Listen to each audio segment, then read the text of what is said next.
Airport को लेकर जो पेच काफी समय से फंसा हुआ था वो आखिरकार क्लियर हो ही गया। नमस्कार, न्यूज़ देख रहे हैं आप और मैं हूं सानिया आपके साथ।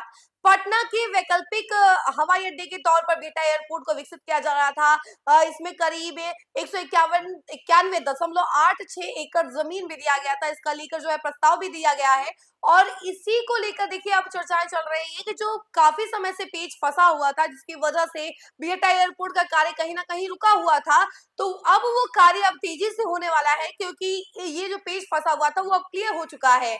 दरअसल पहले ये बातें चल रही थी कि 8,000 फीट ही लंबा होगा रनवे, लेकिन अब जो है इसे 12,000 फीट कर दिया गया है, यानी कि इसकी लंबाई बढ़ा दी गई है, जिससे भविष्य में यहाँ बड़े बड़े विमान आकर रुक सकते हैं और उसके अलावा कई सारे फायदे होंगे। तो देखिए कैसे रनवे का भी डिस्टेंस बढ़ा दिया गया है, यानी 8,000 से 12,000 कर दिया गया है, जिसकी वजह से बिहटा एयरपोर्ट भी काफी बड़ा एयरपोर्ट होगा और ये पटना के वैकल्पिक एयरपोर्ट की तरह देखा जाएगा। यहाँ पे कई बड़े विमान जो है आके रुकेंगे और उसको लेकर जानकारी क्या कुछ निकल के सामने आ रही है, हम जरा आपको विस्तार से बताते हैं। 7 दिसंबर 2025 को पटना के जिलाधिकारी डॉक्टर त्यागराजन एसएम ने मंत्रिमंडल सचिवालय के अपर मुख्य सचिव को पत्र भेजकर जमीन अधिग्रहण से जुड़े सभी तथ्यों और प्रस्तावों का विस्तृत ब्यौरा सौंपा।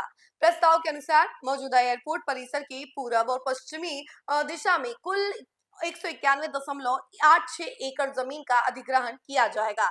इसमें पूरब दिशा में 171.26 एकड़ और पश्चिम दिशा में 20.60 एकड़ जमीन शामिल है। इस अधिग्रहण पर करीब 665 करोड़ और 40,08,462 रुपए का मुआवजा रियायतों को दिए जाने का अनुमान है। प्रशासन का कहना है कि सभी प्रस्तावों की तकनीकी और प्रशासनिक समीक्षा पूरी कर ली गई है। एयरपोर्ट के आसपास स्थल निरीक्षण भी हो चुका है। अब अंतिम फैसला सरकार और कैबिनेट स्तर पर लिया जाएगा। कैबिनेट की मंजूरी मिलते ही जमीन अधिग्रहण की प्रक्रिया औपचारिक रूप से शुरू हो जाएगी। फिलहाल पटना के जयप्रकाश नारायण अंतर्राष्ट्रीय हवाई अड्डे का रनवे लगभग 6500 से 6800 फीट का है, जिसके कारण खराब मौसम में विमानों का संचालन प्रभावित होता है और बड़े विमान यहां नहीं उतर पाते। इसी मजबूरी के चलते बिहटा को दूसरे एयरपोर्ट के रूप में विकसित करने की योजना बनाई गई है। 12,000 फीट का रनवे बनने के बाद न केवल बड़े यात्री विमान बल्कि कार्गो विमान भी आसानी से उतर सकेंगे। किसी भी मौसम में उड़ान संचालन संभव हो पाएगा। बिहटा एयरपोर्ट के शुरू होने से पटना एयरपोर्ट पर बढ़ते ट्रैफिक का दबाव कम होगा और विमान संचालन ज्यादा सुचारू होगा। साथ ही भविष्य में इसे अंतर्राष्ट्रीय हवाई अड्डे के रूप में विकसित करने की भी योजना है, जिससे निवेश, उद्योग और व्यापार को नई उड़ान मिलने की उम्मीद है। इधर दानापुर से बिहटा के बीच 25 किलोमीटर लंबी एलिवेटेड रोड का निर्माण की कार्य भी तेजी से चल रहा है, तो मार्च 2027 तक पूरा होने की संभावना भी है। पूरा कार्य इसके बन जाने से पटना से बिहटा एयरपोर्ट तक का सफर महज 25 मिनट में तय किया जा सकेगा। कुल मिलाकर बिहटा एयरपोर्ट का विस्तार राजधानी पटना के विकास नक्शे में एक बड़ा और निर्णायक कदम माना जा रहा है।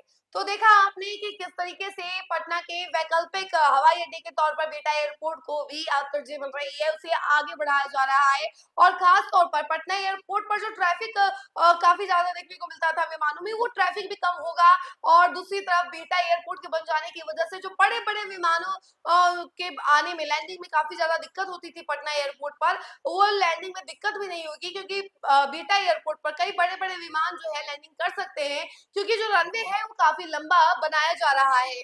कार्गो विमान भी यहाँ पर लैंड कर सकते हैं। तो देखिए कैसे बड़े बड़े विमान जो है इस रनवे पर लैंड कर सकते हैं और जो दिक्कतें थी वो भी नहीं होंगी। तो इस खबर में फिलहाल इतना ही। ऐसी तमाम अपडेट के लिए जुड़े रहे हमसे और देखते रहे न्यूज़। धन्यवाद।